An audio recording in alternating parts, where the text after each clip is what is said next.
To Cambridge English Language Institute. This is Ansar Ahmad and today's video I am going to talk about genetic code. Second year की 42 से lecture number 15 आज हमारा topic है genetic code. सो आज detail से देखते हैं.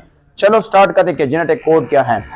Genetic code से मुराद ये होता है कि हमारे पास जो डीएनए होता है, फॉर एग्जांपल ये हमारे पास डीएनए है, और या अगर हम मैसेंजर आरएनए ले लें, फॉर एग्जांपल हमारे पास नेक्स्ट जो डीएनए होता है जिसको हम मैसेंजर आरएनए कहते हैं या सिंपली हम आरएनए कहते थे, इसके ऊपर आपको न्यूक्लियोटाइड सीक्वेंस नजर आता है.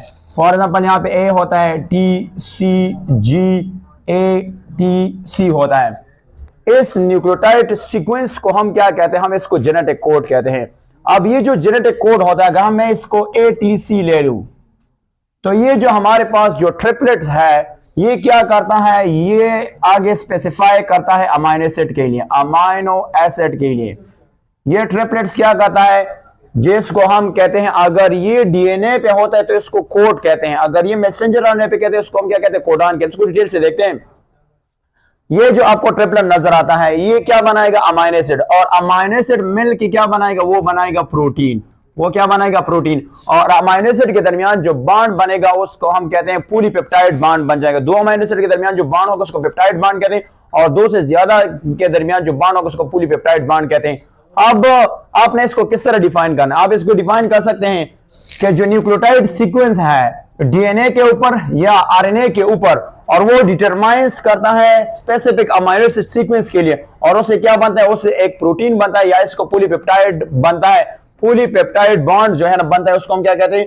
उसको हम बेसिकली कहते हैं जेनेटिक कोड. अब ये जो जेनेटिक कोड होता है ये बायोकेमिकल बेसिस ऑफ हेरिडिटी होता है. बायोकेमिकल बेसिस ऑफ हेरिडिटी होता है. बायोकेमिकल बेसिस ऑफ हेरिडिटी है, ऑफ हेरिडिटी. हेरिडिटी से मुराद होता है डीएनए.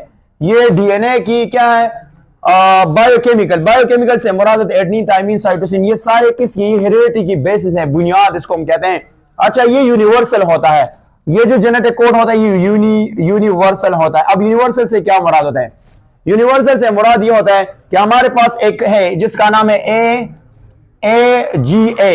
ये हमारे पास एक कोडॉन है. ये कोडॉन क्या करता है? ये अर्जिनिन के लिए कोड करता है. ये जब अर्जिनिन आप प्रोकैरियोट में देखेंगे, बैक्टीरिया में देखें, ऑल ह्यूमन में देखें, तो ये कोड जो है ना अर्जिनिन के लिए कोड करता है. तो इसलिए इसको हम क्या कहते हैं? इसको हम बेसिकली यूनिवर्सल कहते हैं. अच्छा, अगर हम बात करते हैं ये जो कोडान होते हैं ये कहां पे मौजूद होते हैं? ये मौजूद होते हैं कोडिंग स्ट्रैंड में, जिसको हम सेंस स्ट्रैंड भी कहते हैं. कोडिंग स्ट्रैंड या सेंस स्ट्रैंड भी कहते हैं. सेंस स्ट्रैंड ऑफ टू, जो दो स्ट्रैंड्स होते हैं, कोडिंग स्ट्रैंड या सेंस स्ट्रैंड ऑफ टू, जो डीएनए के टू स्ट्रैंड्स होते हैं उनमें से ये बेसिकली क्या होता है? मौजूद होता है. और इनमें से एक और बात है कि ये जो जेनेटिक कोड होता है देयर इज नो ओवरलैपिंग. इनमें से ओवरलैपिंग नहीं होता है. हम कह सकते हैं नो ओवरलैपिंग.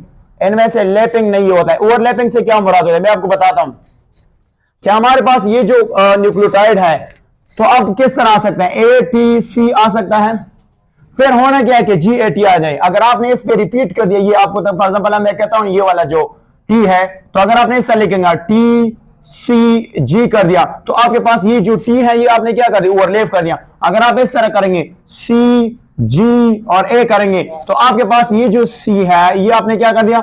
ये इस तरह ओवरलैपिंग नहीं होता है. तो ये भी आपने कहेंगे देयर इज नो ओवरलैपिंग. अब जो हमारे पास जेनेटिक कोड होता है ये कोडेड लैंग्वेज है, जिसको हम क्या कहते हैं? कोडेड लैंग्वेज है. ये हमारे पास क्या है? कोडेड लैंग्वेज है. और ये जो कोडेड लैंग्वेज है ये किस चीज पे बेस करता है? ये बेस करता है अल्फाबेट पे. ये किस पे बेस करता है? अल्फा. और इसको हम कहते हैं अल्फाबेट पे बेस करता है. किस चीज पे बेस करता है? अल्फाबेट. ये हमारे पास 4 न्यूक्लियोटाइड बेसिस होता है. एक को हम कहते हैं एडेनिन, थायमिन, साइटोसिन, जिसको हम C से डोनेट करेंगे, और हमारे पास ग्वानिन होता है. ये हमारे पास 4 जो है ना आपके पास एडेनिन, थायमिन, साइटोसिन और ग्वानिन. ये जो ग्वानिन होता है ये हमारे पास क्या है? ये 4 न्यूक्लियोटाइड, जिसको हम कहते हैं 4 न्यूक्लियोटाइड है. अच्छा, ये न्यूक्लियोटाइड क्या करता है? मैं आपको बताता हूं.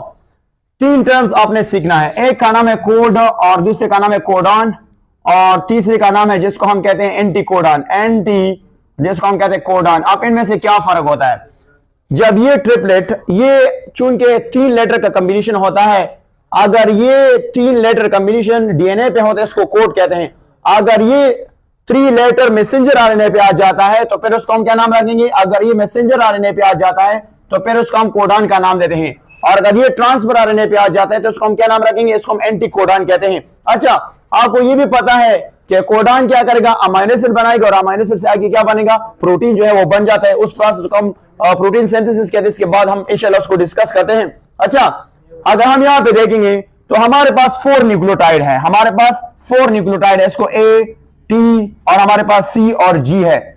तो इससे जो हमारे पास 64 कोडान है वो किस तरह बनता है, ये तो 20 अमाइनो एसिड इसके लिए बना दे, 20 अमाइनो एसिड है टोटल, 20 अमाइनो एसिड्स जिसको हम कहते हैं 20 अमाइनो एसिड है। तो अगर हम इसको हर एक के साथ यानी 2 दफा मल्टीप्लाई करें, फॉर एग्जांपल अगर चार्ट के तौर पर हम देख लेते हैं तो हमारे पास ए है और हमने आपके यहाँ पे टी, सी और अगर जी लिख लिया तो हमारे पास ए और टी और अगर हम सी और जी, तो हम अगर हम करेंगे ए टी इसके साथ मल्टीप्लाई करेंगे तो हमारे पास कुछ यू आता है कि 4 का अगर 2 से करें तो आपके पास 4 से क्या आता है, 16 आता है। तो ये तो फिर भी फाइन नहीं है।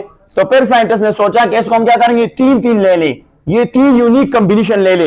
तो जब हम 3 ले लें तो आपके पास 4 मल्टीप्लाई बाय 4 तो आपके पास क्या है, 4 4 16 और 64 आपके पास टोटल जो है ना वो 64 कोडान आपके पास आ जाता है।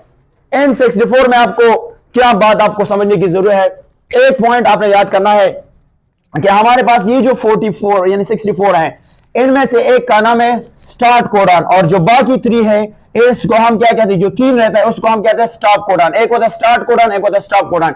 ये आपने जरूरी जो है वो याद करना है। देख लेते हैं हमारे पास कौन कौन सी चीजें हैं। अगर मैं यहां पे आपको बता दूं, हमारे पास अगर देख इन 64 में अगर मैं बात करूंगा 64 हमारे पास है, इनमें से 1 को हम क्या कहते हैं, नॉनसेंस कोडान। ये नॉनसेंस क्यों है, इसको कहते हैं नॉनसेंस। नॉनसेंस कोडान आपके पास क्या है, वो हमारे पास है AUG हमारे पास क्या है, ये नॉनसेंस कोडान है। इनमें से 3 जो है उसको भी हम नॉनसेंस कोडान कहते हैं, वो हमारे पास ही है UGA जिसको हम स्टॉप कोडान कहते हैं, या इसको हम कहते हैं UAG। और ये हमारे पास क्या है, ये जो हमारे पास इसको स्टॉप कोडान कहते हैं, कोडान। और ये जो स्टॉप कोडान है ये इसको हम नॉनसेंस कोडान कहते हैं, नॉनसेंस कोडान कहते हैं। और इन दोनों को ये AUG क्या है, ये स्टार्ट कोडान है, इसको कहते हैं स्टार्ट कोडान, इसको कहते हैं स्टार्ट कोडान है। अच्छा, बाकी जो 60 रहता है इसको हम क्या नाम रखेंगे, इसको हम सेंस कोडान रखते हैं, सेंस कोडान है। ये हमारे पास क्या है, सेंस कोडान है। अब आपने इसका चार्ट किस तरह याद करना है, तो चलो देखते हैं कि इसका चार्ट आपने किस तरह याद करना है। तो देख लेते हैं यहां से, अगर हम आपको बता दें, यहां से मैं आपको तरीका सिखाने की कोशिश कर रहा हूं, फिर इस तरह प्रैक्टिस करके आपको याद हो जाएगा। यहां से अब आप क्या करते हैं, देख लेते हैं हमारे पास क्या है, हमारे पास जो है, अब आप इस चार्ट को किस तरह याद करेंगे देख लेते हैं। आपने क्या करना है, आपने लिखा है फर्स्ट बेस, मैं करूंगा फर्स्ट, आपने लिखना है फर्स्ट बेस, फिर आपने लिखना है सेकंड बेस लिखेंगे और फाइनली हम लिखेंगे थर्ड बेस जिसको हम कहते हैं थर्ड बेस, ठीक है। और आपने क्या करना है, आपने एक लाइन इस तरह ड्रॉ करनी है, एक लाइन इस तरह ड्रॉ करना है, दूसरे लाइन आपने इस तरह ड्रॉ करना है। आपने यहां पे लिखना है UC और AG, आपने लिखना है AG, UCAG। इधर भी आपने क्या लिखना है, U और आपके पास C और आपके पास A और आपके पास क्या करना है, G लिखना है। अब आपने क्या करना है, आओ देख लेते हैं। आपने क्या करना है, यहां पे आपने इस तरह लाइन बनाना है, ठीक है। तो आपने हर एक के सामने यहां पे क्या लगे, UCA और G लिखना है। यहां पे भी आपने क्या करना है, यहां पे आपने क्या UCA और G लिखना है। यहां पे आपने क्या करना है, यहां पे आपने UCA और G लिखना है। लास्ट वन आपने क्या करना है, आपने UCA और G लिखना है। आओ देखते हैं कि आप किस तरह इस तरीके से आपने फिर करना है।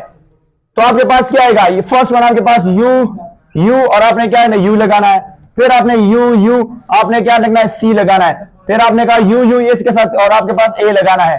फिर आपने कहा U और आपके पास क्या आएगा, G आएगा। फिर आपने क्या करना है, AC को आपने U तो आपने ये तो हो गया ना। अब आपने क्या करना है, यहां पे आपके पास U है, यहां पे आपके पास क्या है, U है। अब यहां पे आपने क्या इस U को छोड़ देते तो आपके पास C और आपके पास U आ जाता है। फिर आपने UC और आपके पास C आ जाता है। फिर आपने UC और आपने क्या किया, लास्ट वन आपने इसको क्या लगाना है, AG लगाना है। फिर आपने क्या करना है, UA लगाना है, UA और UA आपने लगाना है। इसके साथ क्या लिखना है, आपने लिखना है इसके साथ UCA और G आपने लगाना है।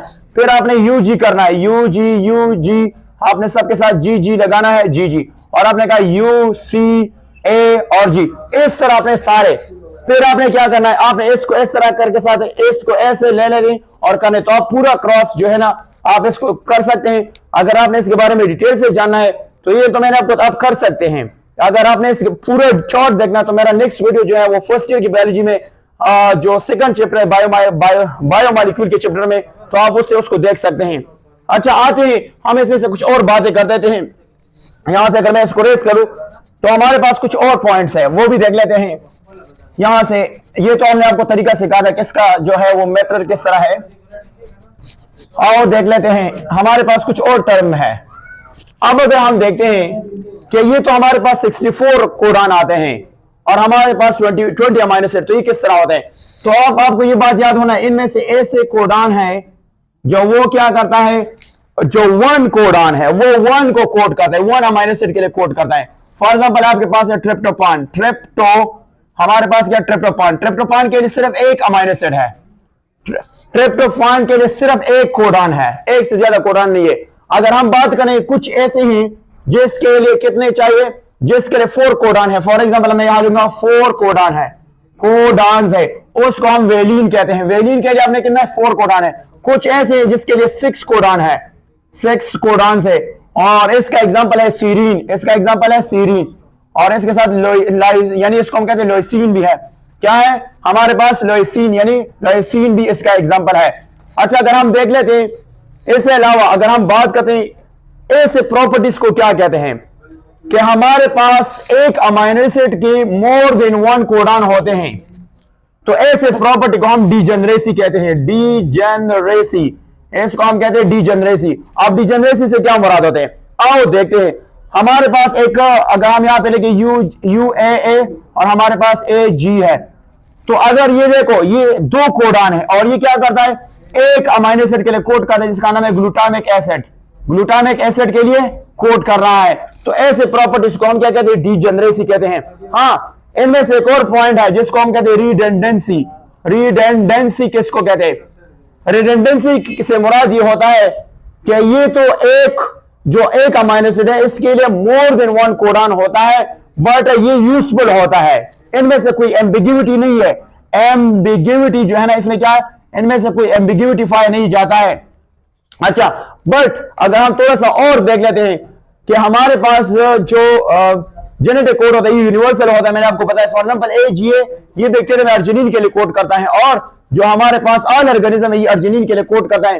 तो इसलिए आप एक ऑर्गेनिज्म से जीन को ट्रांसफर कर सकते हैं, ट्रांसक्राइब भी कर सकते हैं, और दूसरा क्या कर सकते हैं, आप ट्रांसलेट भी कर सकते हैं। बट यहाँ पे बैक्टीरिया के डीएनए में फर्क होता है, माइटोकॉन्ड्रियल डीएनए में ये डिफरेंस होता है। आओ देखते हैं, हमारे पास जो कोडान होता है ना इधर UGA, जो अगर न्यूक्लियर डीएनए ह्यूमन के केस में ले ले तो ये आपके पास स्टॉप कोडान है, बट जो माइटोकॉन्ड्रियल डीएनए है आपके पास, तो उनमें से क्या है, उसमें ये कोड करता है ट्रिप्टोफान के लिए। तो ये एक डिफरेंस आपको याद होना चाहिए।